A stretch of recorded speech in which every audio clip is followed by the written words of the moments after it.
আসসালামু আলাইকুম ভিউয়ার্স, আশা করি সবাই ভালো আছেন। আজকে আপনাদের সাথে আমি শেয়ার করব এই সুন্দর কেকটি ডেকোরেশন। আজ আপনাদের দেখাচ্ছি আমি ডেকোরেশনের একদম শুরু থেকে।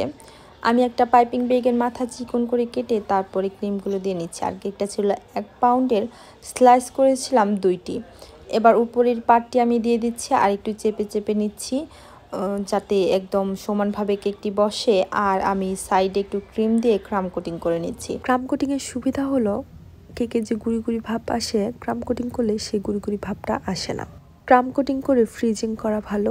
তবে এখন এই কেকটা আমার কাছে সময় নেই, তাড়াতাড়ি ডেলিভারি দিতে হবে, এর জন্য আমি ক্রাম কোটিং করে ফ্রিজে রাখিনি।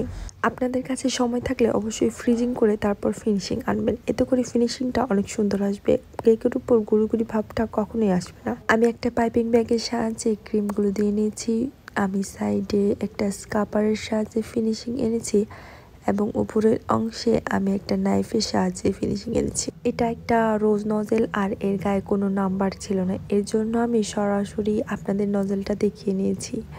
আমি আরেকটা নজেলের সাহায্যে একটু দাগ কেটে নিচ্ছি যাতে ফুলগুলো একটু রাউন্ড শেপেরই থাকে। আর যদি দাগ না কেটে নেই তাহলে একটু রাউন্ড শেপে অন্য শেপও হয়ে যেতে পারে, এর জন্যই মূলত আর কি রাউন্ড শেপ করার জন্য এই নজেলটা দিয়ে একটু দাগ কেটে নেওয়া।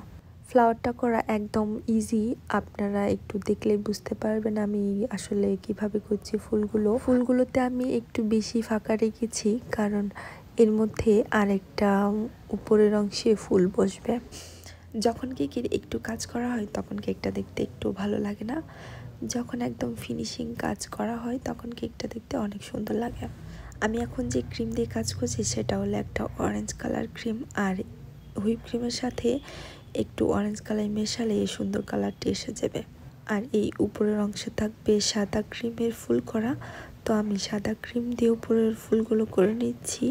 অরেঞ্জ এবং সাদার কম্বিনেশনের ফুলগুলো অনেক সুন্দর লাগছিল। কেকটি ছিল একজন আপুর, আর আপু আমাকে ডিজাইনটি দিয়েছিল, আমি সেই অনুযায়ী করে দিচ্ছি। আপুটা আমার কাছ থেকে এর আগে অনেকবার কেক নিয়েছে, আপুর কেকটা অনেক পছন্দ হয়েছিল দেখে আমাকে বলেছে, আমি আশা করিনি এতটা সুন্দর হবে। আর আপু বলেছিল আপনার কেকের টেস্টটা আর কি বলবো, আপনার কেকের টেস্টটা বরাবরই অনেক ভালো হয়, আমার কাছে আপনার কেকটা অনেক ভালো লাগে।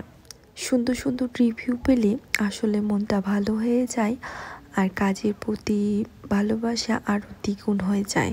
একটা পাইপিং ব্যাগের মাথা চিকন করে কেটে আমি হলুদ হুইপ ক্রিম দিয়ে রেণুগুলো দিয়ে নিচ্ছি, আর একটা নিফ নজেলের সাহায্যে আমি পাতাগুলো করে নিচ্ছি। আর পাতাগুলো আমি এক চাপেই করে নিচ্ছি। এই নজেলের গায়ে কোনো ধরনের নাম্বার ছিল না, আপনারা যে কোনো বেকারি শপে এই নজেলগুলো পেয়ে যাবেন। আর এই নজেলগুলো 40 থেকে 55 টাকার মধ্যে পেয়ে যাবেন।